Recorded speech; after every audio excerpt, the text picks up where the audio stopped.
Nap alattam, nap fölöttem,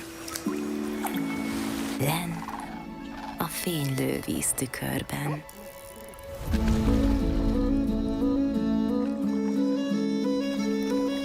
Itt az ég a földet éri.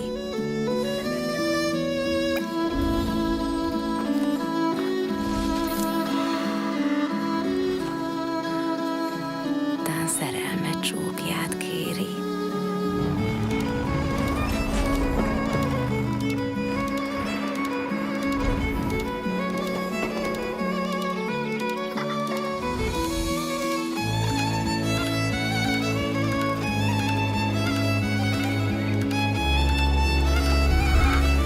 Most a nap megáll az égen.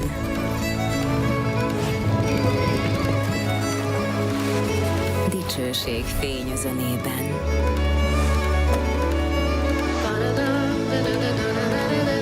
Csöndessége fönségében.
Good morning, ladies and gentlemen. Welcome aboard. This is your captain speaking. Please fasten your seatbelts. I would like to inform you that this is a non-smoking flight. Enjoy your journey. Good morning, everyone. Thank you very much for coming. Thank you very much for being with us today. Before we get started, I'd like to introduce myself. My name is László Kermer. I'm the president of the PMI Budapest Hungarian Chapter. And I'm so delighted that we have so many people here in the Budapest Music Center. This was just a short video about Hungary. And why Hungary? Because I wanted to show you what Hungary is all about. On the other thing, why I'm here today, because it's a great honor for me to introduce you to the program and tell you a little bit more about the Art of Projects 2019. But before we get started, a quick question. How many of you attended the last year's project management conference here in Budapest, Hungary? Hands up, please. Wow, quite some people. Thank you very much for coming. For those of you who attended the previous conference, I think it's a little bit different because, as you can see, I have my jeans and I have a little bit different logo on my t-shirt. And if you look around in the room, everything is different. Why this is important? Because exactly 1 month ago, when I attended the North America conference in Philadelphia, this was the time when PMI introduced the new logo, the new image, the new colors, and the new look and feel. And today is a very special day because we celebrate the 50th anniversary of PMI, because more or less the same day, 1969, 5 individuals established the Project Management Institute. So today is a birthday party. The second thing what I wanted to share with you is the following, and I think you all received this little card. I would like you to take a look at the card, please. So you have to look at the card. If you can get some light in the room, please. Okay, a couple of things.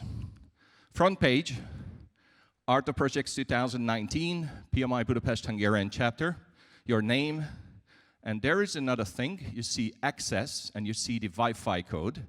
So we do have a free Wi-Fi in the room. I would like you to get connected. And the password is PMI_2019. Again, PMI_2019. I would like to encourage all of you, please get connected, take pictures, use our hashtag, or hashtag this year, AOP 2019, one word, AOP, Art of Projects 2019. So take pictures, post it on LinkedIn, Facebook, Instagram, Twitter, whatever you want. The other thing what I want to say, what the program is all about. As you noticed, there's a slight delay. The only reason is because this year we have 300 people in the room right now. Couple of things. I would like to welcome our presenters, so I would like to ask our presenters to stand up.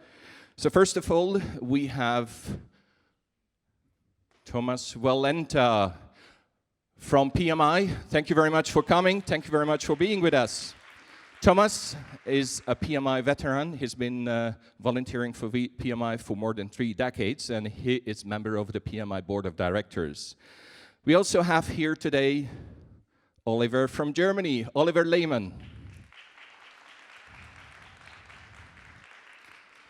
And thank you very much, Oliver. Thank you very much for coming. And we also have a lady from the United States or from the UK. I don't know. You are going to introduce yourself. So, Adrian Gibson. And we have a funny guy in the room. His name is Peter Taylor, the lazy project manager. This is the second time when Peter is with us. And last but not least, we have another PMI veteran, Frank Saladis from the United States, from New York. Thank you very much for coming. And the last presentation is going to be delivered by a gentleman. His name is Zoltán, and he's going to join us a little bit later today. He is the festival director of the Veszprém Fest, and he's going to tell us a little bit more about the conference, what they organize in Veszprém, and he's going to connect the dots, and he's going to share with us how he feels about project management and art. And with that said, I would like to introduce another gentleman. His name is Professor George Bögel from the Central European University. He is the Master of Ceremony.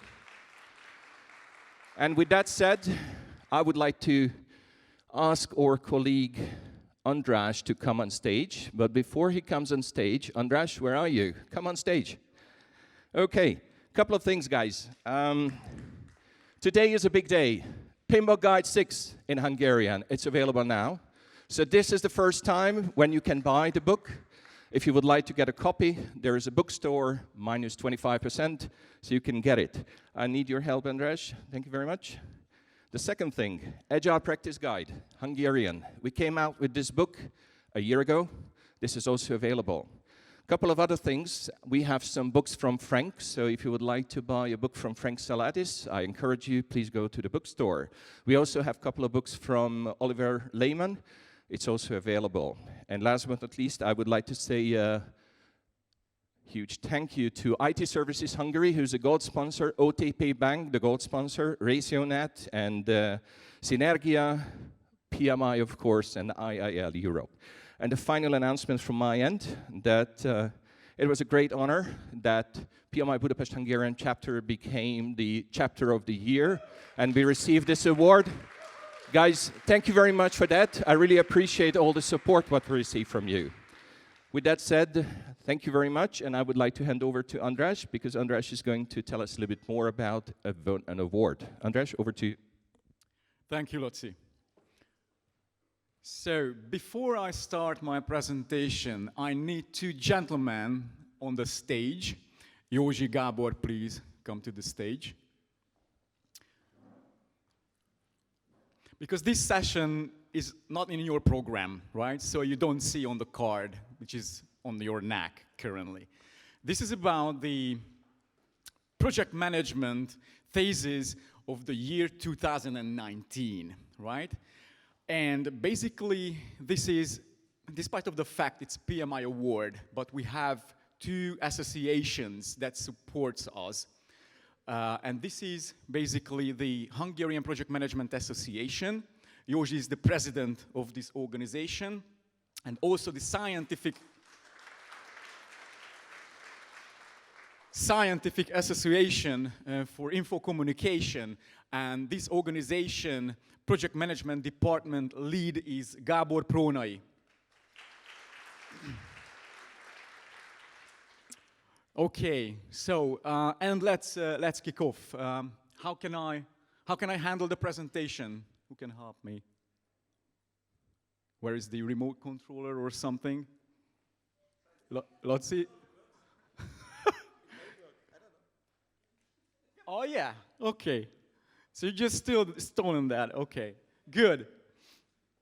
So, before we jump into the award ceremony itself, I would like to tell some words about why we decided 8 years ago to have this award, right? So basically, we wanted to make sure that project management is better known in higher education, and of course, to get bigger publicity for the project management disease, and finally, to give a possibility to the PM community, like you, to get more familiar with the university students' work. And why we are here today, because this is the first time that this award ceremony is in the Art of Projects. Basically, we brought this award ceremony to the Art of Projects because we think that it's a great opportunity to bring the academic world with the PM practitioners together. And of course, it fosters the PM candidates' personal networking opportunities and even career, right? And last but not least, to have fun together, right? And now let's kick off the award ceremony. Today, and I would say this year, first time, we basically separated the bachelor's and the master degrees, so we will award separately. So let's start with the bachelor ones. Come to the stage, please. Nikki Pataki, third place for bachelors.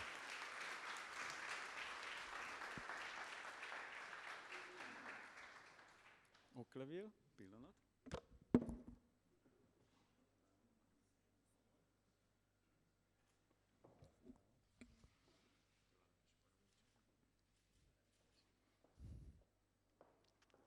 Okay, and the second place goes to Victoria Nyikes. Come to the stage, please.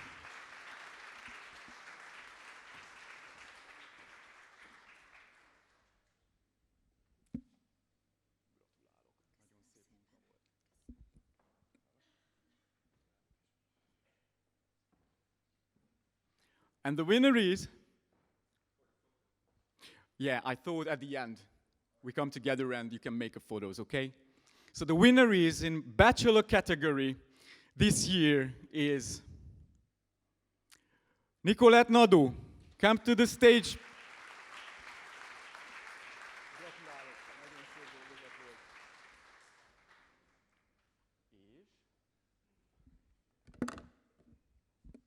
And the winner got these beautiful prizes as well.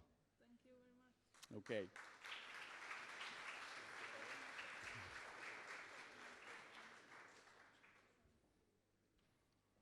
Okay, now switch to the master category. So the third place goes to, in master category, Balázs Bence.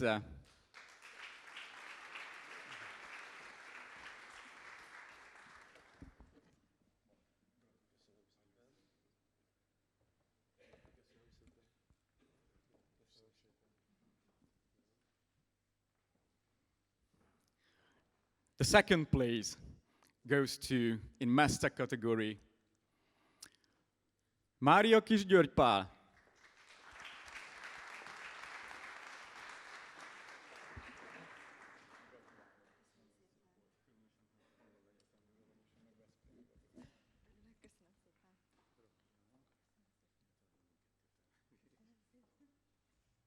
Okay. And the winner is, in master category this year, is Laura Kanizsai. Come to the stage, please. Laura, where are you? I know you're here. Laura? No, Laura. Okay. So we will post the award to Laura. All the winners, third, second, and the winners, come to the stage, please, because we would like to take photograph about you, okay, together. So please come to the stage.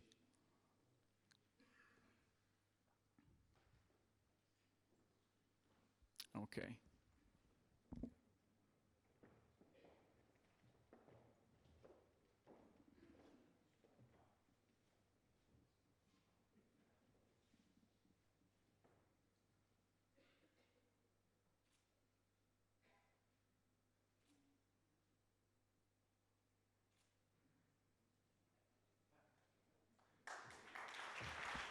Congratulations, thanks very much.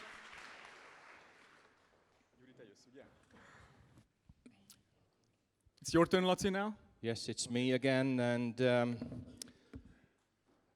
as I mentioned, it's a great honor to stand in front of you, ladies and gentlemen, but unfortunately there is one person who cannot be with us. His name is Jim Snyder. Jim could be my father, and actually he is the father of all of us. He's 82, unfortunately he is in hospital today, and he is the only PMI founder who's still with us. But unfortunately, he couldn't make it, so he's not here in Budapest. But he sent the video, and I would like to ask the gentleman who's there up in the studio, please start the video. And I would like to introduce Mr. Jim Snyder. I'm Jim Snyder. I'm one of the founders of PMI. We're celebrating 50 years now. It's been a long, long time, but it's been a truly wonderful experience. PMI didn't start with a meeting. Lots of people think it did. It grew out of a work relationship between basically three groups of people. The first group was the people at Brown and Root, Eric Jeanette, the group of people that were working with McDonnell Douglas, with Ned Engman, and the third group, the people that were working with me at SmithKline. And we were all using project management tools and techniques, and we found that we needed to share some information about those. And PMI literally grew out of the need to exchange information. It was really Ned Engman and a dark and stormy night in Philadelphia when we decided that it was time to stop talking about it and do something. We convened the first meeting of the board of directors on a Saturday morning at Georgia Tech. And I think it all of a sudden dawned on the 5 or 6 or 7 people that were in that room at that time that we've just started an organization. And it sort of fell to me to be the administrative leader of the group. That position grew as the years grew and as the number of members grew. And after the first 12 to 15 years, it got to the point that I just couldn't do it any longer. And PMI moved to hire its first professional executive director.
When I look back over the last 50 years, it's just exciting to me to be a part of an organization that's helped to bring people to the point that they can manage these kinds of large-scale projects, as well as the many small business projects that we undertake every day as project managers.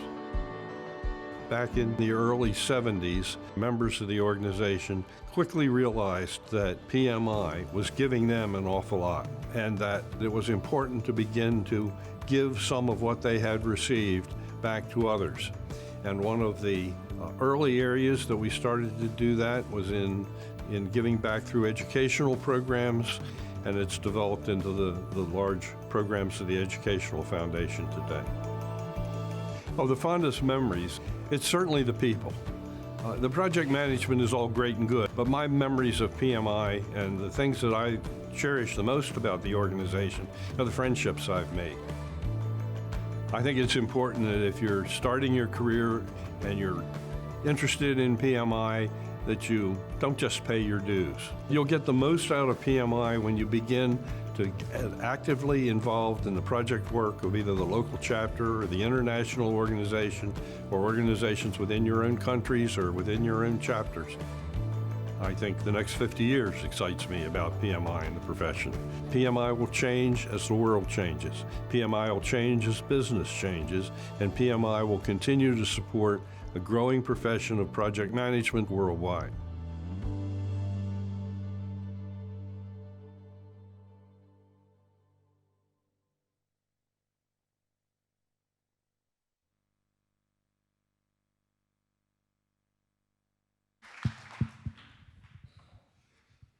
Good morning, ladies and gentlemen. It's a special honor for me to be with you today, and it's very good to see so many people in this room. I see now that it was a mistake to take on this necktie today. If you see somebody with a necktie, it is highly probable that he is a speaker or a university student, and congratulations to the winners, of course. I will be the moderator of the day, and we will start the first module of the program with 2 presentations. And then I hope that at the end of the second one, we will have a few minutes for questions and answers. And I also hope that many interesting and exciting questions will pop up on this screen. Ladies and gentlemen, our first speaker is Thomas Walenta. Please come to the stage. He is a PMI Fellow by my notes. He is an elected director of the PMI board. He is a dedicated project manager since the 80s, a PMI volunteer, a coach, mentor, trainer, teacher, an author of articles and books about project management, and he knows, of course, everything about the history of PMI, and I hope that at the end of this presentation we will understand better how technology is changing the face of this profession. Thank you for being with us. The floor is yours. Thank you, Georgie, for the nice introduction. You are the project managers that make the change. You are the people who bring chaos to order, insecurity to security. You are really running 40% of the global GDP. You are running the projects that are making Budapest and Hungary a better place. So I think, you can congratulate yourself that you are in this room and join the others who are doing this. We are about 66 million project managers in the world. And we are serving almost 8 billion people. Isn't it amazing? Just a small group of people running 40% of the GDP and making all these changes happen. That's us. So we are really an amazing group, and I really commend you that you are here in this room and join us in this day full of information and knowledge sharing. I will tell you a little bit about PMI and what we think, how the profession will evolve in the next 10, 15, 20 years. And I will give you some options, to choose from, in which direction you want to go. Do you want to become a program manager? Do you want to look into Brightline? Do you want to develop yourself more into the technology field? So these are things that I want to offer you, It's your choice to develop yourself and to learn. And also, you know, we are here in a group of people, and we are related to each other. So if you have your phone at hand, you know, there is a good thing that if you are on LinkedIn, and I'm on LinkedIn, and if you open LinkedIn and you open the My Network thing, you can activate a Find Nearby function. I just activated it. So if you want to do that and connect with me, you just do that and open LinkedIn and connect by me, and then just do that. So that's how we network. That's how we come together. And the last thing, you know, don't be afraid of sharing your problems. Because why are we coming here to the chapter and to a conference? Because here are people who are like you. You know, we are a kind of chicken sandwich. I heard the chicken sandwich story yesterday. So we have the pressure from above, you know, people who want something from us, and we have the team. These are the two bagels, and in between we are the chicken, you know. We are all chicken, though, and there are not many chicken in the sandwich, but if we have a lot of chicken sandwiches together, you know, here we are in this room. So that's what we are, and to start up, you know, I brought something with me for you, and it's a banana, yeah? Sure. So the question to you is, how do you open a banana? To be honest, my whole life, I try to do it like that, you know, and it's a little bit. Sometimes I need to bite it or have a knife to open it up. And then I retired. I retired from IBM after 31 years at IBM in 2014. And then after retirement, you have more time for something else. So I watched more TV. And watching TV, I saw a film about monkeys. And I saw how monkeys are opening a banana. So they do it the other way around. They put it like that and push that and pull here. Very easy. By the way, I learned in Brazil when I showed this that this way, the banana open will not attract flies.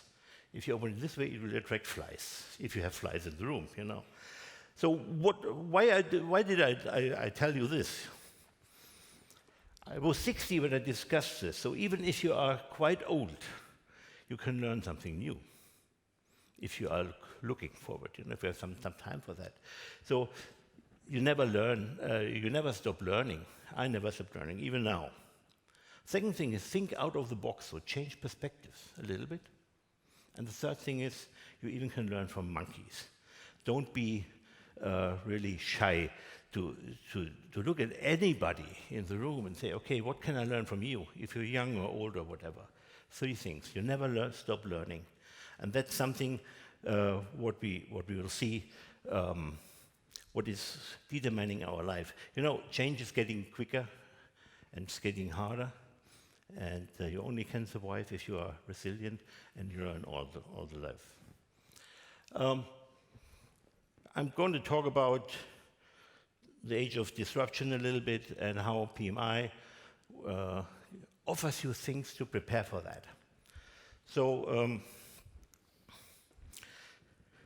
Laszlo is here on this picture, and I really congratulate the chapter of having achieved the Chapter of the Year award. Actually, there are 3 chapters who achieved this award. It's staged in chapter size. So the smallest chapter was Hungary, and we also had the second size chapter was actually a chapter in Brazil, Curitiba, and I had the opportunity to speak to them on Monday.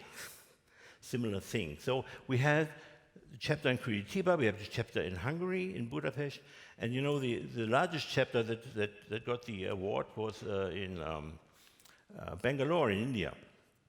And I was in Bangalore 2 months ago. So I'm really lucky. We have a saying, though, good things happen if you are with PMI, and I'm really lucky that I have the ability to speak this year to all of the award winners without knowing that they will be award winners over time. So that's what I did. And I think Laszlo and his team really did an amazing job to find out this location, you know, to find out a room where 300 people fit in and it's sold out. Thank you for coming. And you know, I heard that this night at 1 o'clock in the morning, the team went in and prepared this room, because yesterday evening there was another situation here. So this is project management at its best. You see, we are all set up, and a team came in late night, well, early night, 1 o'clock, and made it happen that we can be here. So give them a round of applause, Laszlo and the team. Really an amazing job. Yeah. So I'm from Germany. You know, I'm one of the board of directors, and we have now this year 13 board of directors. Next year we will have 12. And about half of them are not from the US or North America. So I'm the one representing Europe somehow. I'm from Germany. This is my second term on the board. But we have people from Brazil, we have people from India, we have people from Australia, New Zealand. So it's a little bit of a global board. So if you think about PMI, we are a global organization. And we really try to understand that everybody comes together. I heard that about 30 people in this room are not from Hungary. So these are invitees from other countries across Europe. So could you please raise your hand if you are not really from Hungary? 30 down there. So you made a long way, but it's a beautiful city. You know, I stayed at the Hilton, woke up with a window looking at your parliament. Wonderful. You know, how better could it be? Germany and Hungary share some history. Yeah, and I remember well in '89 that Hungary supported some German guys to cross the border, and I want to thank, as a German, for the Hungarian people to making that happen. As we heard in the video of Jim Snyder, you know, the 5 founders, again, 50 years ago, we have a 50th anniversary right now, and we celebrated in every chapter we celebrated a lot about the 50 years, and we saw that people are really excited, you know, to have this kind of balloons and to share that history, and we're looking forward to the next 50 years. We also changed what Laszlo mentioned, our logo. It was also an overnight project. You know, the people came in at 1 o'clock in the morning, and they changed all the things and the signature. So we have here a new logo, and you know, it's not only one logo. It's a language of logo. So we want to make it recognizable. Why? And I'll talk about that in a moment. We have a new term that's called project economy. And project economy is a system of different things project management is about. It's not about the project and the project manager. You know, we have program management, we have organizations, we have charity, we have PMIF, a lot of things which make not only PMI, but which make you work well and successful in your project management tasks. So we created a set of logos, and we will use these logo language for different things. 50 years ago, when PMI was founded, project management wasn't a thing yet. But thanks to a fearless group of visionaries and passionate project leaders like you, project management is now a global profession. Every day, everywhere, we transform ideas into reality. But the world of work is changing fast, really fast. So is our profession, and so is PMI. We are expanding our focus, broadening the stories we tell and the roles we play, from start to finish, from inputs to outcomes, from frameworks to whatever works. With your help, we are building a world where people have the skills and capabilities they need to deliver value, no matter what project they're working on. It's a world where organizations deliver value to stakeholders through successful completion of projects, delivery of products, and alignment to value streams. We call this world the project economy. And at PMI, we power the project economy, strengthening society by enabling organizations and empowering people to turn ideas into reality. As we look ahead to our next 50 years, What role will you play?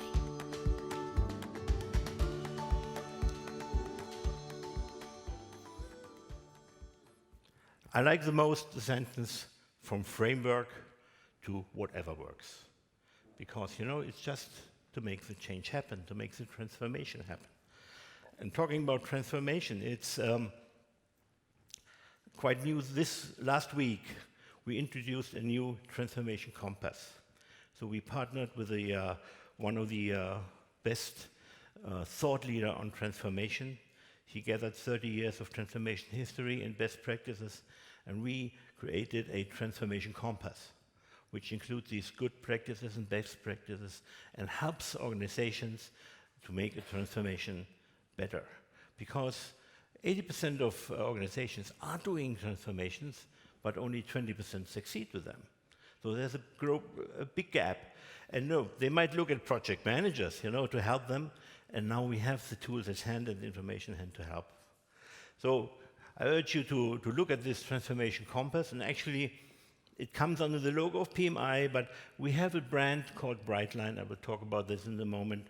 And they have a lot of material available to help organizations really to become better. And it's more than about project management, it's about organizational project management. What we also did in this anniversary year, we signed a contract with the UN that we will support their 17 Sustainable Development Goals. I hope you all heard about these goals. And what we did in the beginning of the year, we signed the contract and we said, okay, we will deliver 50,000 hours of work of volunteers targeted to help you solve these 70 goals. So with that, we started the year in January. We had first task doing, and you know what? In May, we already had these 50,000 hours. So we doubled them. And we achieved the 100,000 hours in September. It's all volunteer work, and it's a little bit a new idea. We have 10,000 volunteers, and you all could be a volunteer. And so far, volunteers were more working for our own organization to run this kind of event or mentoring programs or do training and education. Now, for the first time, really, we focused the efforts of the volunteers outside of the PMI world to really improve the world. So this is something what we started this year. And, well, we are thinking about to extend it and really to change PMI's focus a little bit outside of that. And we have a tremendous amount of members and chapters. We have 301 chartered chapters and some other that are in the process to be chartered. You have 10,000 volunteers. If you add the volunteers in China, these are 14,000 volunteers. So we're doing a lot. We have a power that can be used to improve the world, and we try to do that. So these are some examples of groups that supported these sustainable goals. We did a lot of things regarding kids or poor people to fight hunger, to make water improvement better. So if you go to the PMI webpage, there is a webpage that gives you some examples of what we did. And again, it's almost 150,000 hours now, so we will still work on that and add the hours and share what we are doing here. And it's a mind shift. Still, we are looking at the traditional way, and that's about looking what is really disrupting organizations. So when we see all these technology things, and I want to point out to one thing that's BIM, B-I-M.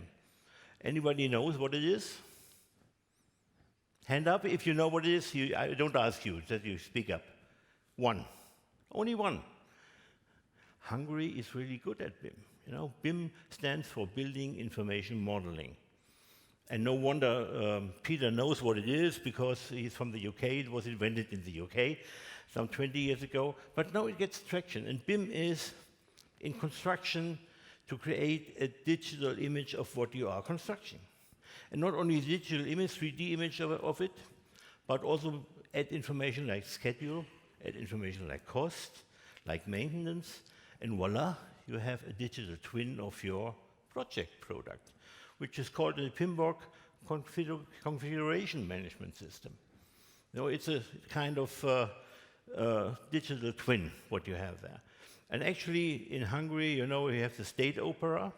If you look at in the Google, you can look at this, you see the digital image of the state opera. It helps you to make changes to these buildings much, much easier. Countries like Singapore have demanded that every new construction site, it is a road or a building, is using BIM as a tool. This will enable smarter cities, and this will enable more networking, all of the infrastructure we have. So it's just one thing, you know, you could look at, and BIM's industry is growing. AI is a wide, broad effect. Actually, AI and BIM could be combined a little bit. Why not have a digital image and then have some developments in there that are combined? We made some research, and we have a lot of research which is normally available in our webpage on a thought leadership. You know, we have the pulse of profession. Every year we look at the profession, see what's happening new, and I urge you really to look at that and read these reports. So one of the reports is saying, okay, 85% of the jobs you will see in 2030 have not been invented yet. So, okay, you are a systems engineer, it might be different in 10 years, and it will be different. It's not continuing like that, you know, that we have a change rate that's going linear. It's going to be exponential. Somebody call it the singularity will come. So change is getting quicker and quicker, and the impact of change is not getting linear more, it's getting exponentially more. So we have 85% of new jobs in 2030. Will we have still truck drivers, Uber drivers, pilots? So what will replace them? What kind of new jobs will we have? You only will survive if you are at the stage and try to change yourself to be adaptive to that. What we still will need in 10 years or in 20 years are people who make change happen. So basically, that's why we are elevating the profession of project management from the traditional project manager view to something that is really, somebody is really making change happen. You know, making chaos to order, making insecurity to security. It's another kind of view. A view that will survive the next 10 years. I told you before, you know, we are now 66 million. In some years, we will be 88 million, so it's 1/4 more. So the project management profession at all, regardless what the specific job description is, will change and will grow. You are in the right room. And I hope that so next year you will have maybe a conference of 600 people here, you know, because it's quite interesting what we do, and more people come in here. So for example, a colleague of mine, Todd Hutchison, he was on the PMI board some years ago. He's from Australia, Perth. And what he did, he created a group dealing with legal project management. So project management for lawyers. If you think about a medical doctor who's doing an operation on you, he's running a project. They should be organized like a project. And if you think about a pilot, you know, what is a pilot doing? You're sitting in a plane, and in the beginning they are ticking off checklists. By the way, that's waterfall, huh? And then they are landing a plane because the bird struck on the Hudson River, and that's agile. In the same 5 minutes, a project manager like a pilot uses waterfall methods and agile methods. So that's what we do. Whatever works, whatever is needed in a situation. There's no one side or the other side. You have to understand everything and be able to apply everything, depending on what the project needs. So 88 million. Today we think we have about, in the 66 million, 8 million of people who consider themselves as project managers who can run any project. In my career, I'm in project management in '88, and I ran a project, and it was my first big project with 15 people or so, 10 million day mark at this time, And, you know, I ran a project, I didn't know what a project is, you know. I was sitting in projects, but how to run a project. And I focused on, somehow I read a book, and I focused on communication. I did all about the communication. And the project was successful in the end. So I brought together the groups, subcontractors, and different client groups, and that's what made this project successful. So the sponsor of the client came to me and told me, "You did a great job in bringing us together." Bringing people together, translating the different mind views, having the diverse views in the room, but still making them talk to each other. That's what I found at this time in '88 is what project management is about. And I decided to cut off my tie. I was a system engineer at this time, so I never did any system engineering again or software development. So I decided to become a project manager. And from that time on, '88, I only was running projects with different clients. And if you ask me now, Thomas, can you do a project in my industry, let's say building a bridge? Sure I can. Never did it before. But project management is the same in every industry, in every application. And about 8 million of these 66 million think the same way. So it's not a common knowledge about 66 million, because some are in the industry and think it's important, but some really can do it anyway. And that's what we need, more of this mindset, can do and how to do it, and bring the specialists together. So in our 50 years anniversary year, we also looked at the most important projects in the last 50 years. So what really changed our world? And these were all projects. So the PM Network, which is our monthly brochure, monthly magazine you get as a member, you also can download it from the webpage. We have listed 50 most important projects which changed the world. So now, for example, IBM Watson. So I was working for IBM. So I found out when we created Watson, you know, first an IBM computer bet the chess champion, and here we had the game of Jeopardy, which is very well known in the US, not so much in Germany, so we didn't know that. But they were the world champions in the US of Jeopardy, and this computer, this system, bet them easily. And it was because it understood the language, so the question was asked in human language, and they understood it, and then they could find out the best answer, and they won the answer, Watson. And we have the human genome, which is enabling us to find cures for diseases and to find ways how to live longer. So maybe we are the unlucky ones. Maybe if you are younger, you're the lucky one. So some people estimate in 2040, we will be able to live longer, and the medical progress is slower than the diseases. So if, let's say in 2040, you may be able to live for 150 years, if you think the life expectancy is going up, you know, then maybe the medical progress goes on that you can live longer. This will create a whole lot of disruption. And maybe you have to work until you're 100. Happy about it. Well, I'm still here with 65. Huh? So Human Genome Project is one of the projects of the years. And let's have a look.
Wide Web, number one. And 10 years ago, 2010, we had 1.8 billion people connected through the World Wide Web, talking to each other, and it changed the world in globalization. Today, we have about 4 billion people connected. And in 10 years, we have all of them, 8 billion connected. Now imagine, we will add 4 billion people with their knowledge, with their understanding, with their creativity to the connected net. So we will become, as human mankind, a hive of innovation that's so powerful, And this power really attracts some counterpower. Sure, that's what we're seeing today, but in the end, it's unstoppable. If we can really connect as a human mankind and be a hive of people with all the knowledge you have and information, that's a positive view of the future. And this is not my view or PMI's view, it's a view of people who are looking at the future. So there is something in California which is called Singularity University. And if you look at that, I urge you to go to them. They are issuing papers, what's going on the world. So like becoming 150 maybe in 2040. Or adding 4 billion people to the global network and their knowledge and their engagement and their ideas. And that's why we thought, okay, project economy, is a term we want to use to replace the narrow term of project management. It's more than just managing one project. It's serving society, as we say here, and including not only individuals, as the PMBOK guide does, but also organizations. And to include organizations, we created 3 years ago something that's called Brightline. It was not related to PMI at this time, and actually it was the idea, and it's being run by a dear colleague of mine, Ricardo Vargas from Brazil. He was a PMI chair in 2009, and I was with him on the PMI board in 2006 to 2008. So he had this idea, and he sold it to the PMI board, and the PMI board said, let's start it 3 years ago. It's a startup. And what Brightline did, it tried to say, okay, we have a problem because all the projects we are doing are too narrow. We are not looking at the real problem. The problem is we have an idea to do a strategy design, and then we have a strategy delivery. And often in business, what happens, you design a strategy in a corner, maybe you have some consultants, and a nice paper, and then they throw it over to delivery, and delivery says, let's see what we do with that. So there's a gap between design and delivery.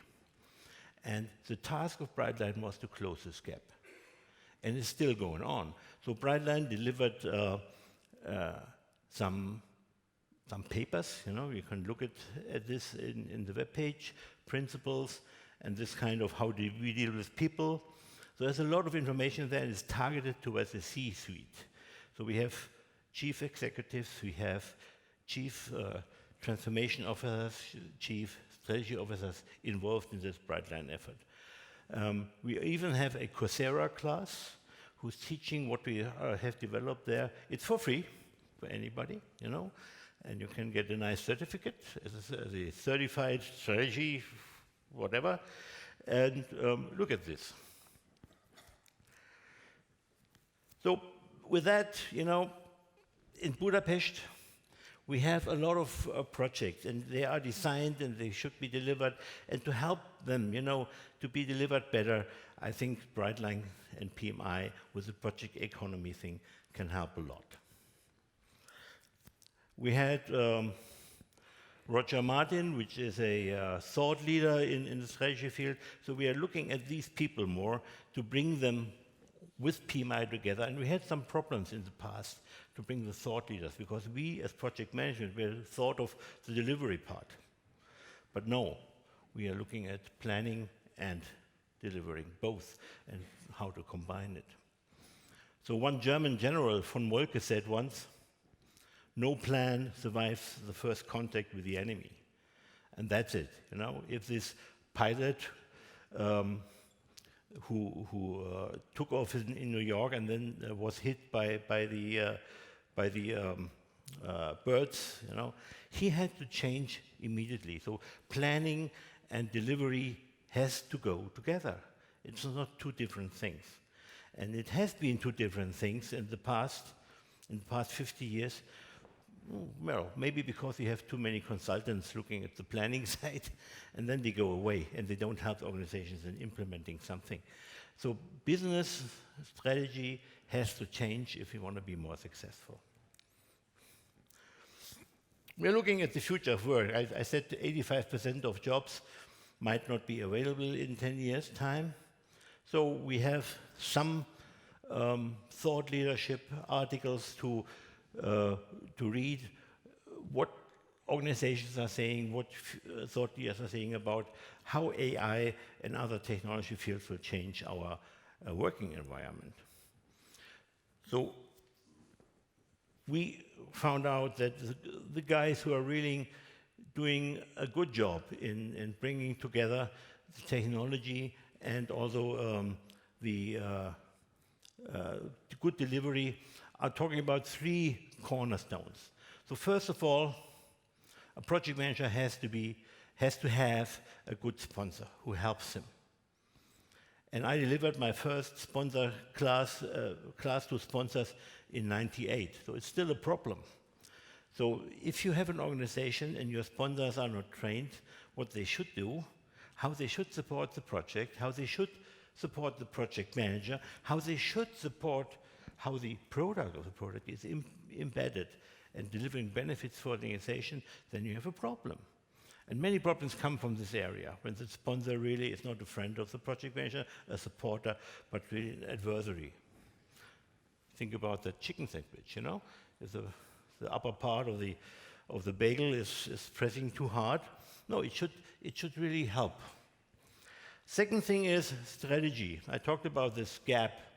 And if you develop a strategy today, you might think far ahead, but guess what? You have a project, 1 year delivering the strategy might change because environment changes quicker. So you have to have a permanent eye on strategy. So strategy alignment is another feature that the successful companies are doing.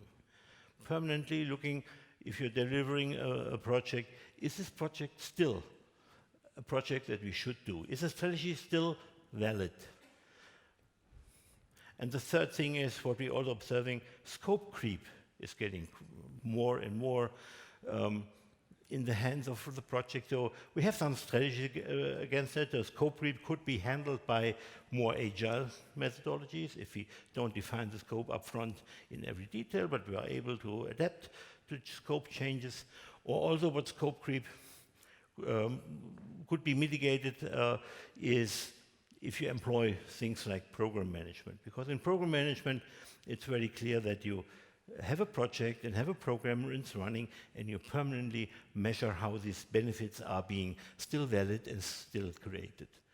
This is normally not done by a normal project manager. But a program manager has exactly this task to execute benefits realization management, and this means that you look at the benefits permanently.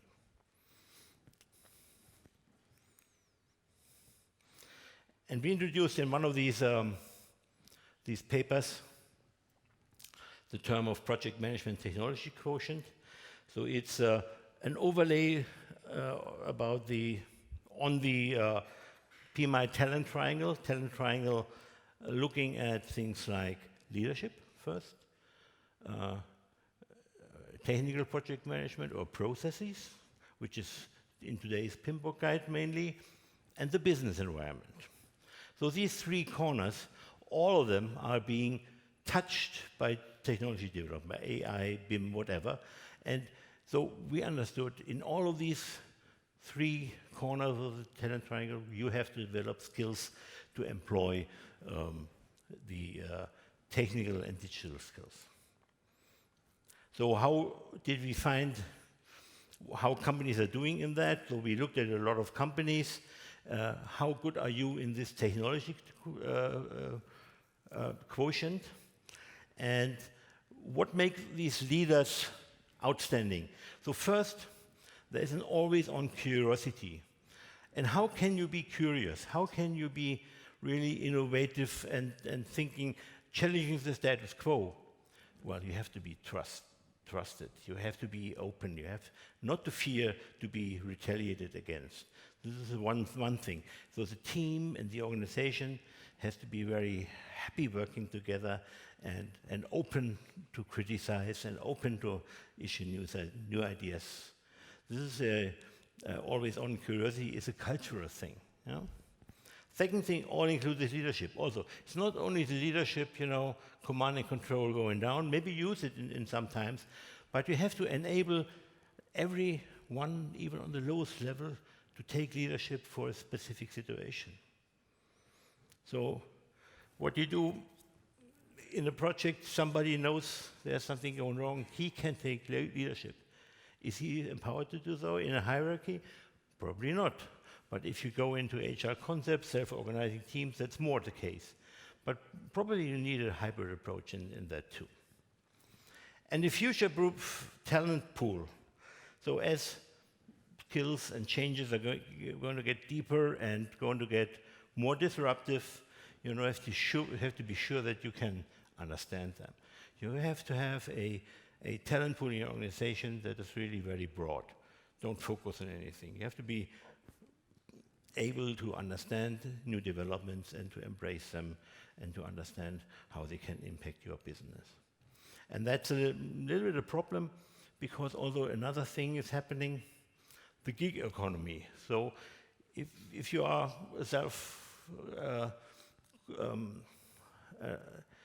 a contractor, working for other things, and I know Oliver is working on some standards to do that, gig economy in some countries is getting up to 40% of the project management workforce. So these are contractors going in somewhere. So how can they be regarded by an organization? So we have to find new ways to include these gig economy workers in the knowledge creation and the creativity and the knowledge distribution in the organizations. I think I already quoted this.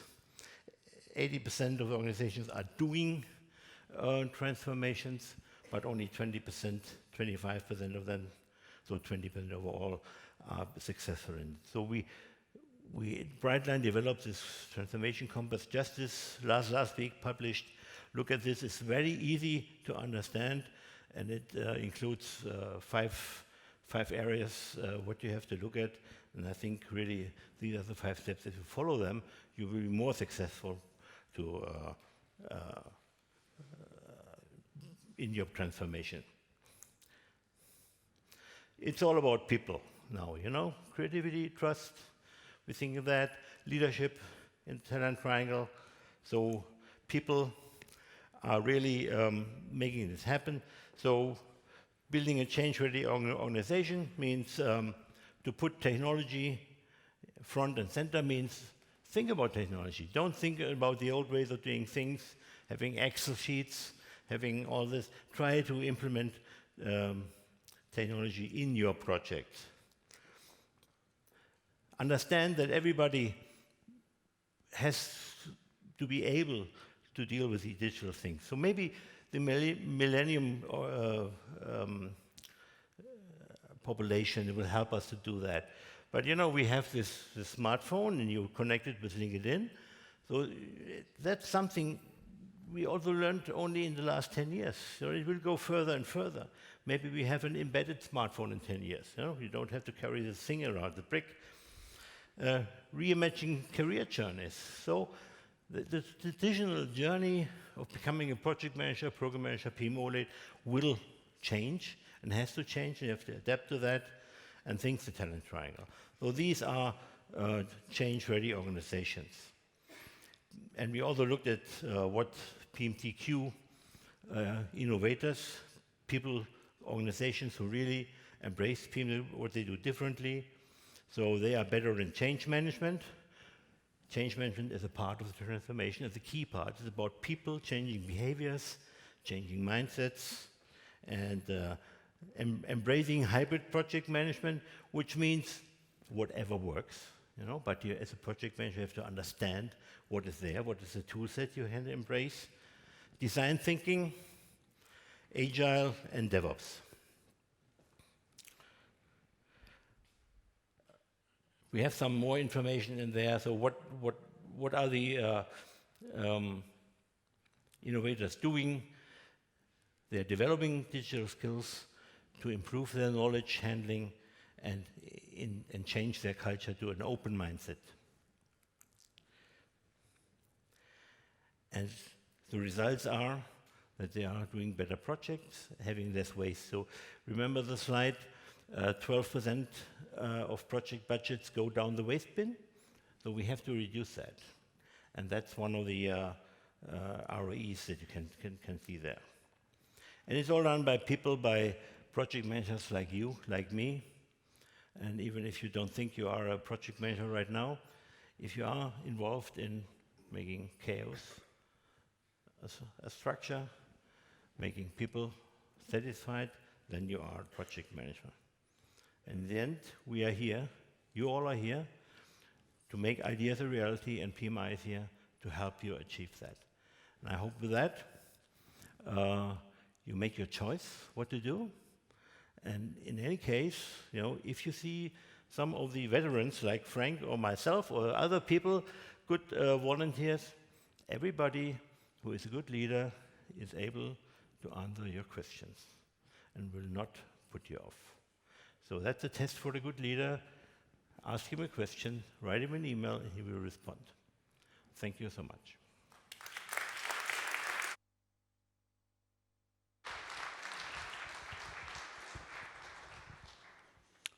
Thomas, do you mind if we share this banana with the youngest participants of this conference, because maybe they deserve it? Sure. I enjoyed very much your intro, and I will ask the gentleman to share it with the others. Thank you, Georgie. And please do not go away, because we will need you for the question and answer session. And I'm here all day if you need to ask something. And I ask everybody to switch on your smartphones and visit a website, the Slido.com website, slido.com, and use the code AOP, it is Art of Projects, and the number of the present here, 2019. Okay? And our next speaker is Oliver Lehmann. He is from Germany. He is a top-rated project management influencer. He is a PM trainer and author of books, and he was the head of one of PMI's German chapters. Maybe it was Southern Germany. So you must know very well the story of the Stuttgart railway station. We will talk about that. Okay, Oliver, thank you very much for being with you, and the stage is yours. Yeah, I'd like to say welcome to you as well. What I would like to talk with you about is situational project management. And it begins at a moment of Thomas's speech. Thomas? You talked about learning, and you said it's still about learning, and I'm not 65, I'm 61, but I'm actually in a learning process, and I would like to allow you to participate in a small part of this entire process I went through in the last couple of years, and it gave me a different understanding of project management and how to deal with projects. Here are some things about me, just from my introduction. We won't spend too much time here. I'd like to talk with you about a typology in project management, actually about the process to develop the typology, and how it helped me understand better how to address projects and project managements, methods, methodologies, techniques, tools, and so on. I would like to show you two approaches, two ways how we deal with projects and how we have to be more situational and how a typology can help us to be more situational. And I want to bring this all together and make some model out of that and draw some conclusions out of that. The typology is something I developed, not alone. I developed it together with a group of experts. And we had a very basic question at the beginning. And it's about two projects. We just heard of Stuttgart 21. We had two projects in comparison. And the question was, how could it be that two seemingly similar projects were so different. We have the Berlin Central Station. Who of you does know Berlin Central Station, main station? Have you ever been there? I think it's an impressive building. It's so impressive. It's modern, it is very functional, it's huge, yeah? And it was a big success. There was another project which was in crisis some years ago, which is Stuttgart 21. It's back on track. It's a bit late now, and it got more expensive with all these problems. But it ran into deep crisis in around 2011. And the two projects, if you look at those two, are very, very similar. Berlin Hauptbahnhof and Stuttgart 21, it's all about building stations, it is railway, it is construction projects. They are very, very similar. The organizations making that were to some degree the same, or at least very, very similar. And what not many people know is it was even the same project manager to do them, Hani Aza, a guy from Egypt. So what did he write? What did he do right in Berlin, which did not work in Stuttgart? Was there some explanation why he did a successful project in Berlin and why he, sorry to say that, he ran the project into a crisis in Stuttgart some years later? And I think that's an interesting question, and we will come back to this question a bit later. So, developing a typology of projects was my intention from a simple reason. When you want to understand something, you have to look into details. Do we have people here from academia? Who is from academia? Universities? The students, yeah, are here from academia. Some more? I don't really see hands up. Ah, there's a hand up, okay. When you want to understand a subject, what you do is, one of the first things you do is, you break it down into smaller subjects. Yeah? You stratify it, you group things, and you try to look at things more in detail, and you know you cannot look at all the things in detail at the same time, so you focus on something in there. Do we have someone here who is dealing with marketing? Some people in marketing. Marketing does precisely the same. If you have a group of customers and the group is huge, what would you do? You break them down into smaller groups and you ask yourself, how do I market my product, my service for these specific groups? So if we want to understand something in detail, we have to classify, we have to typify it. We have to group things down and then look precisely at them. And that's the thing I wanted to do with project management. There is an understanding by a lot of people in project management. We have something like best practices, some things that work all the time in all projects, and they don't. Yeah? I don't think that one size fits all. My example here, 2 pairs of shoes, David Beckham's shoes and Cristiano Ronaldo's shoes. And we see they are different. Yeah? One is Nike, one is Adidas, I think. Yep. So they have different feet and they have different shoes. And they are specially made for their feet. It's not taken from the shelf somewhere. So I think in projects we have precisely the same thing. We have to have custom-made shoes for our projects. And to understand that, we need to have a more situational approach. And to get that, the idea was to develop a typology. I put together a team of 17 experts. I did not put myself into that team. So these all are people that I worked together with, but I did not put in my own experience. And it was still, I think, quite impressive what they all brought with them. 10 of them were instructors. Some of them were authors of books, of articles, and so on. Some came from PMOs. They're all people who know about project management. They have experience in project management, but they are not practicing project management. They have some distance to that. They see things from a distance. Yeah? Many of them from PMI, as you see, association volunteers, 14 males, 3 women in that. By the way, I was happy to see 5 women and 1 man here on the stage with the awards. We're getting more and more women business, yeah? And that's good. Yeah! Yeah. It's good to have more women in project management. I'm a trainer. This means I will have more students. Yeah, better business. That's very good for my business. Cumulative experience of these 17 people, almost 400 years. So a lot of experience came together. And most of them had certification. We use some methods. One of them is called critical incident method, which is coming from psychology. You look at specific moments, you ask for specific moments in the lives of people and ask them what happened there and what can we learn out of these moments. And the other thing is called KJ analysis, digging deeper into the stories that you see, finding commonalities between these stories to develop a typology out of that. I don't have the time with you to go through all of these dimensions that we found. It's a lot of work, and if someone is interested, my book is outside, and I also have a paper on that, a free paper that you can download.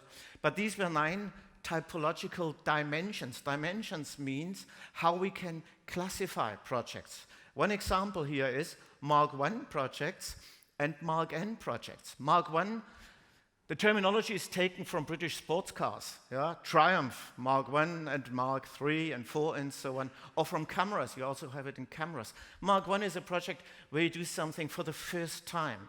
It is at least new to the team, possibly new to the world. And we have Mark N projects.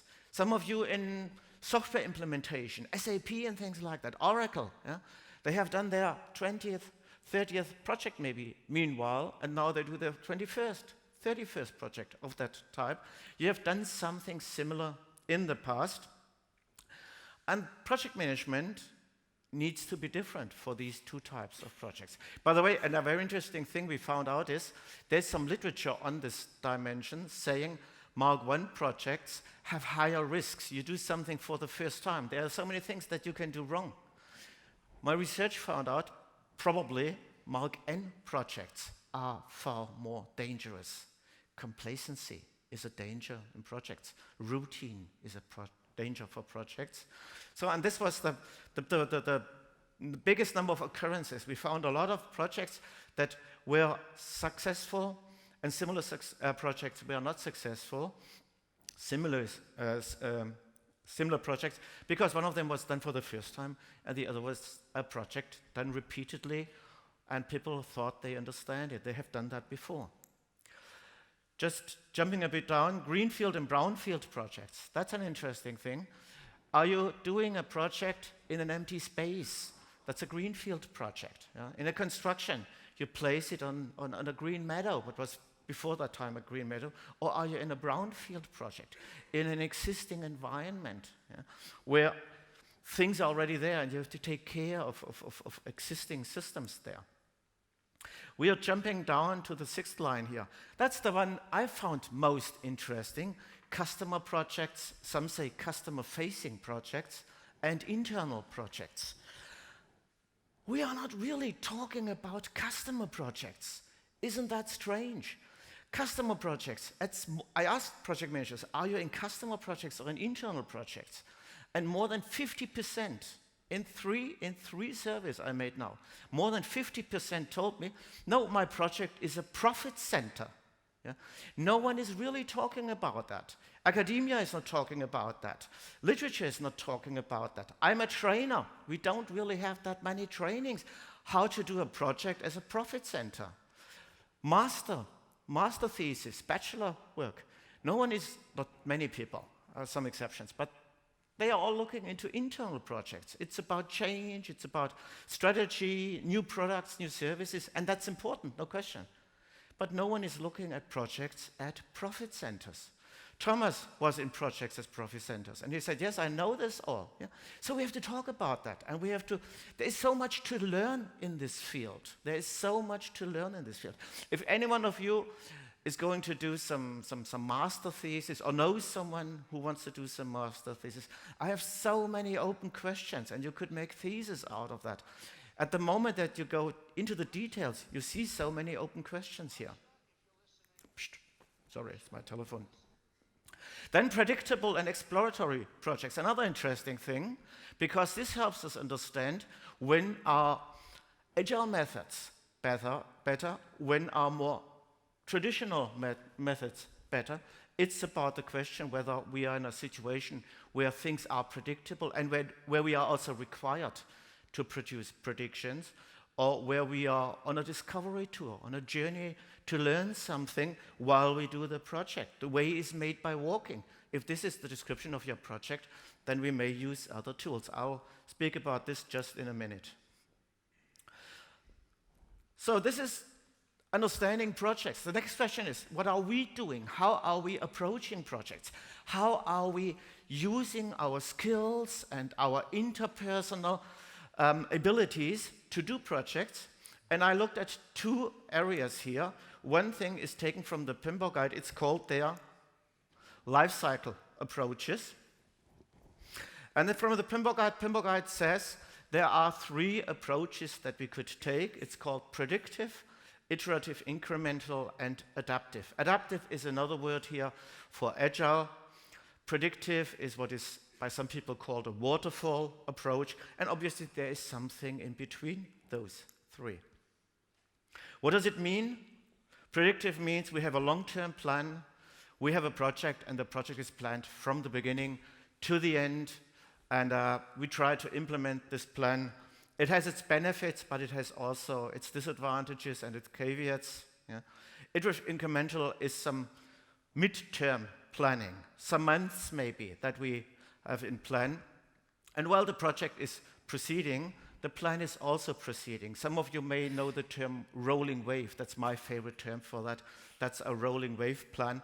While the ship is moving through the water, there is a bow wave in front of the ship, and this is moving also before the ship. And then we have this adaptive and agile approach with a planning horizon between 1 and 4 weeks normally. That's what they say. So we produce something in this time, and when it's finished, we show it to others and say, is this what you want? Is this what you like? We have some results, and then make decisions based on that. It's not saying that they are not doing plans. They are planning as well, but they are planning for a short horizon, and then do the next plan, and so on. Continuous exploration. 2012, you see, I've been in this topic now quite for a time. I asked project managers, what is your situation in your project? What is your situation regarding requirements? What is happening with these requirements? Are these requirements defined at the beginning and remain mostly the same over the course of the project? And a small group said, 7% said, they remain mostly the same.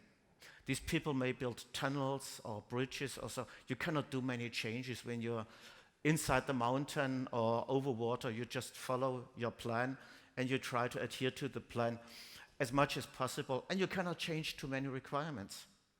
The second line, people said, gets frequently changed. The requirements are under frequent change. And the third group said, we have to find it out by ourselves. The way is made by walking. This is the situation in projects where people have to find out what the project is about. All they knew is, we run a project when they started it, and now they have to find out what is this project about. The longest bar was 58%, get frequently changed. By the way, that's the world that the PMBOK guide is mostly describing. So when the PMBOK guide says it's good practice for most projects most of the time, it was an interesting confirmation of that. About a third of my respondents said, no, we have to identify requirements. Agile methods are good for about a third of project situations inside projects, which means they are not the best practice for 2/3. It's not a new best practice. It's not one size fits all again. These are tools in a toolbox, and project managers have to learn to use the right tool for the right moment, and in the next moment, they may have to put the tool back into the toolbox and take another one out. Exactly what Thomas already said, by the way. No? Predictive waterfall is for the top row. Yeah? Iterative incremental for the second, and agile for the third one. The 2 at the bottom was just to have a place for those people who don't know an answer to that or who have no experience in that. This was the question, how far into the future can we really plan? It is a project management question. It's also a question in politics. It's a question in industry, wherever you go. How far into the future can you really look? How certain can you be that your predictions for the next 5 years, 10 years, 20 years maybe, can be met or not? I looked at another thing, achieving styles developed by a lady, Jean Lippmann-Blumen. Again, I cannot go here too much into details. It's a big, big building with lots of interesting details in, and this is Jean Lippmann-Blumen. She was working for Jimmy Carter, the US president. She is a professor at the Claremont University, Peter F. Drucker Institute at the Claremont University, and I'm very proud to say she's also a very good friend of mine. And a lot of the work I do here at the moment is very much influenced by her. One thing I would like to show you, again, very briefly, if you want to know more, this is the link to learn more about that. And you can you can buy her books, of course, and read them. And it's also in the blue book outside, described here how this links to project management. She never linked it to project management. She linked it to politics, but I found it interesting in project management as well. What she described is a system with 9 so-called achieving styles. This is not about personality, character, or things like that. These are behaviors that we can learn, that we can unlearn, and that help us in certain situations to achieve certain things. And she said that, or she says, she's still alive, that leaders have a system out of 9 achieving styles. Intrinsic means they are their own best experts. Yeah? Competitive, these are leaders who go very much against others. They can be very aggressive. Yeah? Power means they have resources that they bring into their task, for example, a project.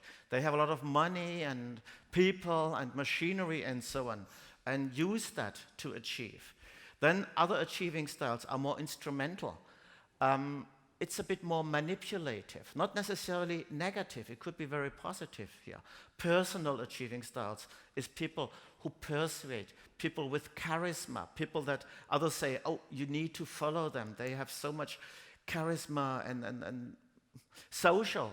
They develop networks, more formal networks, and have the right people at the right place. They're very good in delegating. Interesting, also delegate, but they give people wrong tasks. They give people tasks that people are not qualified for, expecting them to learn on the job how to do that. Yeah? And we see some more. It's 9. It's quite a lot what she has here. Collaborative.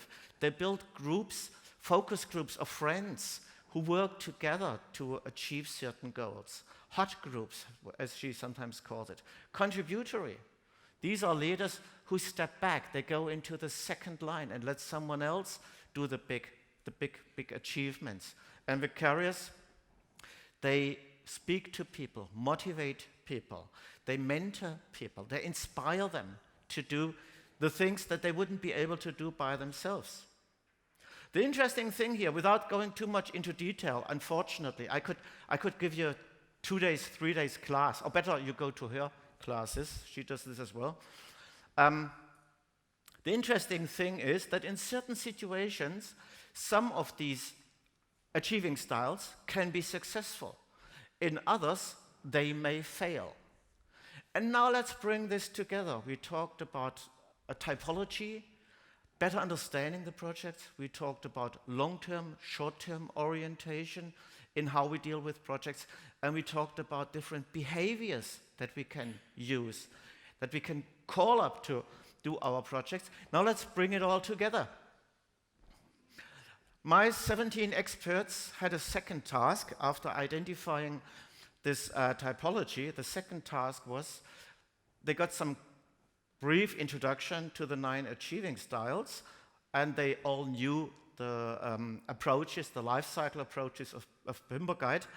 Now the question is it more favorable or less favorable, more detrimental to use a certain approach, a certain achieving style for these different types of projects? And on a scale with 7 points, and the option to select unknown again, yeah, And what you will see now is an example here where we see red for detrimental, yellow for neutral, and green for favorable. And when we go into these Mark 1, Mark N projects, just as an example, we see Mark N projects, the bottom one, Mark N projects don't like very much agile approaches. We do things again and again. They are plannable, they are predictable. People expect us to be able to predict. Agile methods are not good in making long-term predictions. People expect these predictions from us. You have done your 20 SAP implementation, it's the 21st, you know what you're doing. Can you tell us when you will start disrupting our operations and when you will be finished with that? Yeah? Mark 1 projects are not so good in being predictive because there will be surprises. So a more agile project approach may be more helpful. Another interesting thing, Mark 1 projects, don't be too competitive. Don't be too aggressive with others. There is something new. We have to work together to develop it. We have to keep communications open because there will be surprises in that. Predictable exploratory projects, actually the easiest thing, because it is clear when you're in a predictable project, you need to do a long-term plan. When you're in an exploratory project, you need an agile approach. It's very easy to understand this part here. By the way, all 9 achieving styles can be successful here. And now this is the interesting one for us here, greenfield and brownfield projects. Not that many differences, with one exception, competitive achieving style. Competitive achieving style is something you can use, you maybe sometimes should use in a greenfield project. Keep people you don't want to have in your project out of the project. Yeah? Keep it free from disruption. It's not good in brownfield projects where you have to bring stakeholders into your project. You have to talk with them. You have to convince them that what you're doing is good for them. Back to our 2 stations, Berlin Main Station and Stuttgart 21 Central Station. And I think this is the explanation why the project manager was successful in Berlin and was not successful in Stuttgart. This is the situation in Berlin. The Berlin Central Station was built at an area which was just a green field. It was really a green field because before that time, it was the area where the wall was between Western Berlin and Eastern Berlin. And a lot of space around that, free space. At some locations, it is 2 kilometers of free space between these 2 sides. It was all emptied up by GDR, and now that the wall was gone, they could build a lot of buildings inside there without having to care too much about neighbors, about interests of stakeholders. There was no one there. Yeah? They were free to do it as they liked. And Hani Azar was a guy who is very, very good in keeping political influence out of the project. If you are a politician and you want to do a project with Hani Azar, he will tell you, don't come in here. This is our war room, this is our project office, and you're not welcome here. No one is welcome here. The world around the project is hostile to the project, so we have to keep the world out of that. Stuttgart 21 was completely different. Inside occupied areas where a lot of houses are there. I know this area. I lived there as a student. I studied in Stuttgart decades ago, and I lived there. I know this area very, very well. And they were going to dig tunnels under houses.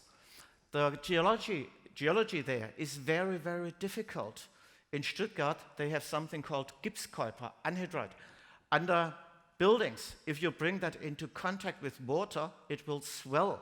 And if there are houses on top, it may damage the houses. And this has already happened. That's not theory. This has already happened, not in Stuttgart, but in other locations. So people were afraid for their houses. Who of you has an own house? Yeah, hands go up.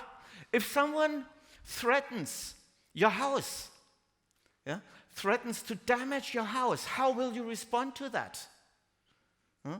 You will become angry. You will protect your house. And that's what people did on top of this tunnel construction.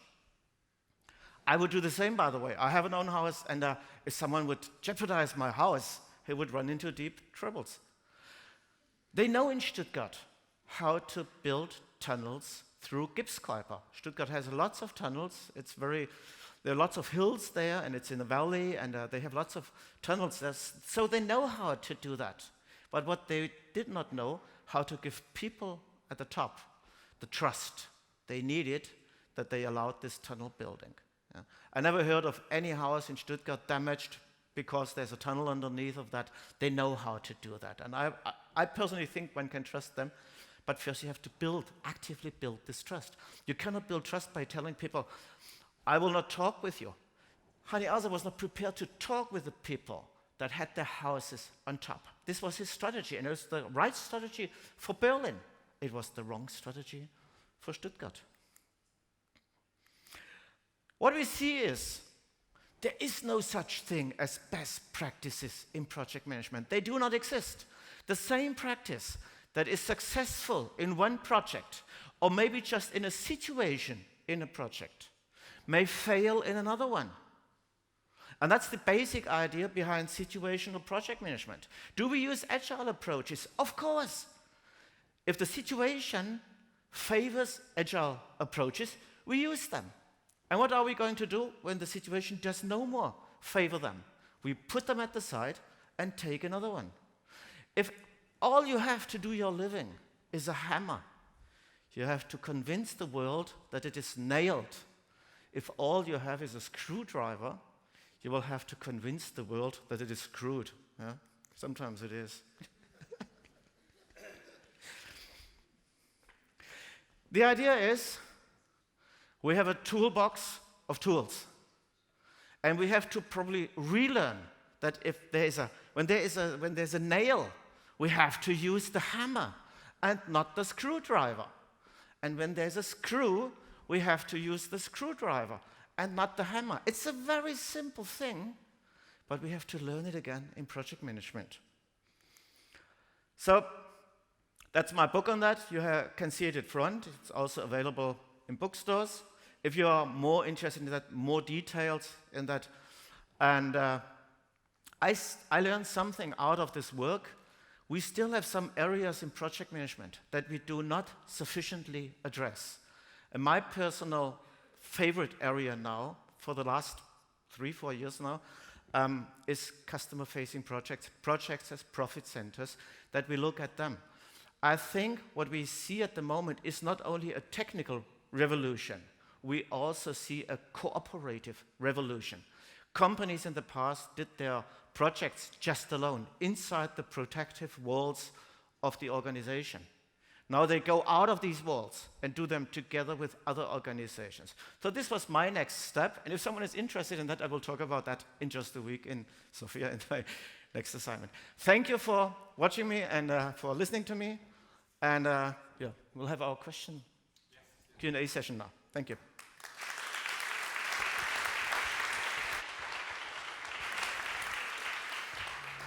Oliver, thank you very much. I think it was very interesting and very useful, and many thanks to you for saving some minutes for us for questions. And now we will see how the technology works. Thomas, I ask you to come to the stage as well, because some questions will be addressed to one person, but if you have a comment on the other one, it's possible to join the conversation. Sure. And if you do not mind, I will open the series of questions with a question, and then we will see how the technology works. Yes. Thomas, I saw a prediction on one of your slides that the number of project managers will grow, and the growth will be radical. And at the same time, you told us that technology will change this profession. Does it mean that in the future, the soft side of project management will be more important than the hard part of project management, like planning, budgeting, control, reporting, because the hard part will be automated? Well, I don't think that we should say something is more important and less important. It's a yin and yang, and you need to do both. You know, the talent triangle, I think, is a good idea. It's not only supported by PMI, but by others too, that we have 3 factors. That that are important for project management. And as Oliver said, it's situational. In which situations you might be more technically focused and use approaches that are very much tightly pre-planned and processed. In other approaches, you need more deal with leadership, you need to influence your team, you need to influence your sponsor and other people. So I think it's both, and you have to be knowledgeable when to apply which kind of your skills. Even the business skills in Talent Triangle, they are very important. We didn't talk too much about that. But the new PMI exam, PMP exam, which is up to the 1st July of next year, will include 42% questions on leadership capabilities and 50% of questions on traditional process facilities. So that's somehow the way we see it. And if I interpret your question right, is it becoming more important? Yes, leadership is becoming more important, but to the fact that it is balanced. Would you recommend to your children, maybe your grandchildren, to become project managers? Yes, some professions will disappear in the future. So, for example, maybe 20 years from now, we will not have bookkeepers. We will not have lorry drivers. So is it a good idea to learn project management now? If you have a perspective of, let's say, 40 years in front of you because you are at the end of your university studies? It's a little bit a hypothetical question because I have no kids, so I have no grandchildren. Yeah. But to anybody who would ask... To my grandchildren, maybe, yeah. I think what we recognize now that project management is a skill for life, you know? Like you are having interest about saving money or having a bank account and managing your life. So if you do anything to increase your security, to solve a problem, to make something happen, you can use project management. And if you are trained in that, you can use it for your own, for your family. Yeah? Every mother is a project management. Yeah? And if she knows a little bit how to manage the project better, it might improve her life. So I'm saying, yes, it is a future profession, and it's a future skill we all should be able to understand and to employ. Okay, then I will go home and tell it to my grandchildren. Oliver, I like the question number 1 on the screen very much. No, it is the second one. So please go back to the second one because originally it was there. Is there a plan at PMI to develop a hybrid project management method combining the best of agile and traditional approaches? Is hybrid a good word? What do you think? Or maybe flexible is a better word for it. I think we have to be a bit careful with the word hybrid. Whatever we do is always to some degree hybrid. When we use agile approaches in a project, there will be some long-term plans there as well. Maybe not in the method, but in the practice, in real life. And vice versa, we have a lot of agility. We always had a lot of agility, even in our long-term approaches. So I think that's just what we do anyway. What we have to understand is that methods are tools, and it's a toolbox. And what we need is just a well-filled toolbox.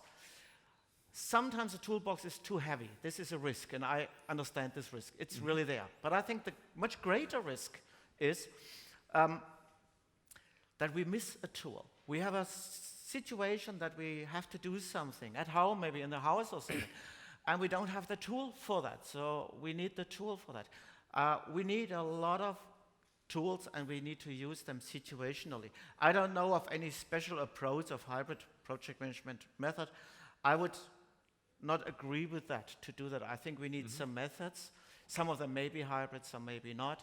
Whatever this means, by the way, I haven't seen any good definition of the meaning of hybrid. I have an understanding of the mission, of the meaning of the word situational, but I'm not 100% sure what hybrid really is in practice. Yeah?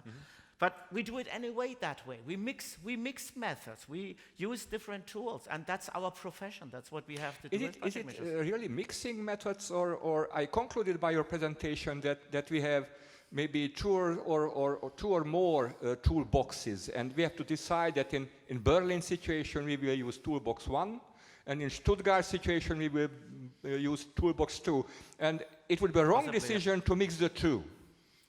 I think we have to look at the situation. We have to look what is the challenge, what is the task, what are the people we are dealing with. This was very special people in Stuttgart, by the way, anthroposophes. They are hard to work with, and then use the approach that is right for them and for the situation. Now let's see another question, maybe a short one. What do you foresee as the most influential project in the next 50 years? Thomas. Well, that's a little bit looking in the glass, but as I mentioned in my presentation, I think it is creating this human hive globally, connecting all of us and using all our combined power in ways we haven't seen yet. So everybody of us is a part of the human humanity, and if we are connected, we are today connected with a lot of people, and we will be connected with many more, and this will create opportunities we haven't seen yet. And to include in that hive, maybe features from AI, computers and robots will help us to make this hive even more happening. We need other kind of structures. And this will be, I think, one of the big things we need to develop to tackle all the problems that come up with environment, with politics, and with everything we have. And who will manage this project? Pardon? Who will manage this project? It We will be all something organic, simply happening, or can it be managed at all? I hope nobody is managing this project, because we don't want to have a dictator who's doing that. So we will have a hive is somehow working. Everybody has his role, working together. It's important to have a structure like democracy that works together, and that we can really have a good network of people and knowledge. In many democracies we have a division of power. So we have, the executive and the legislative and the jurisdiction, and these three powers are balancing each other to make the whole thing work in every state. And I think this we will need on a global level. Okay. I like the last question on the screen now, and it can be a question addressed to both of you. I see project management as a lifestyle, but nowadays we are facing the growth of artificial intelligence. How do you see the project management role in 10 years? Yes, it will help project management, or project management role will dramatically change.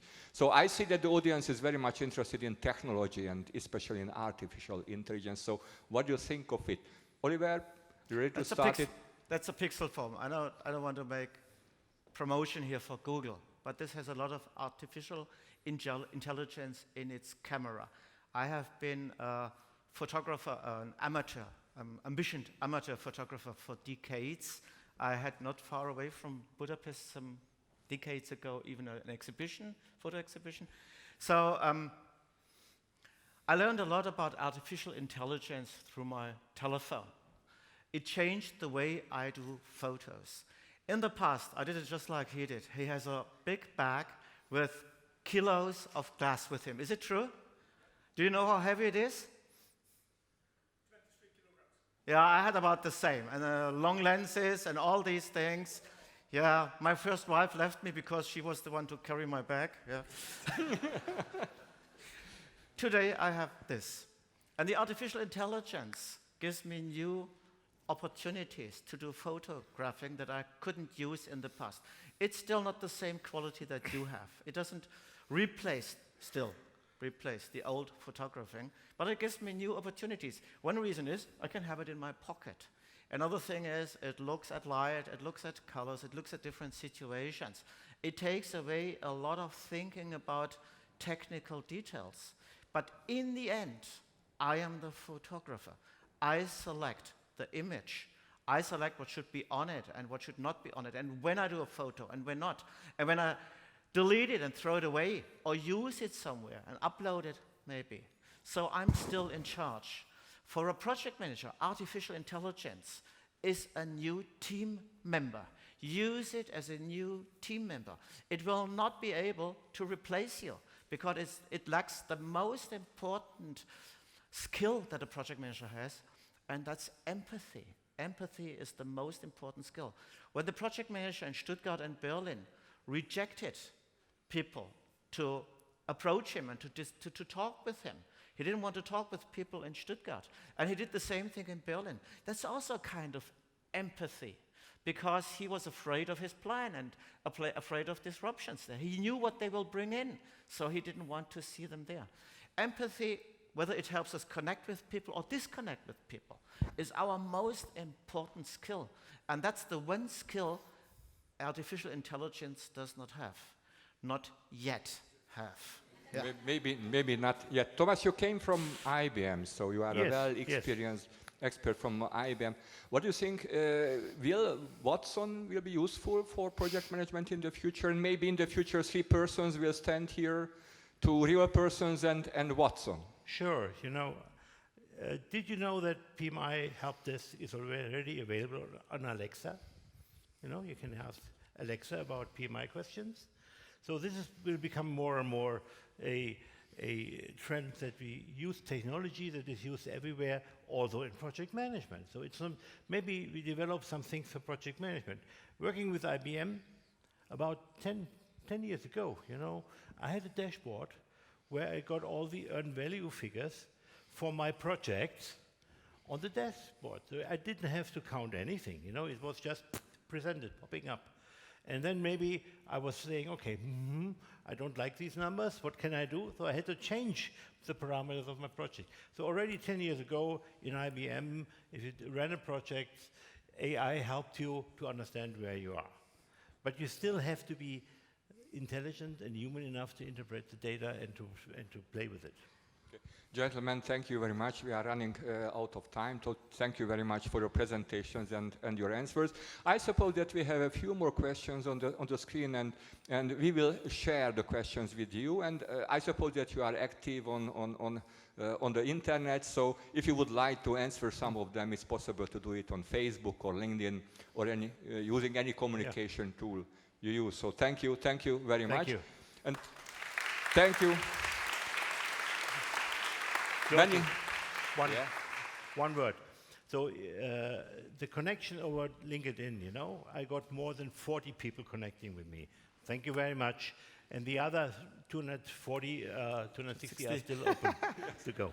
Okay, and now we have a coffee break of 30 minutes. So please, yes. Size the same with me. Okay, thank you.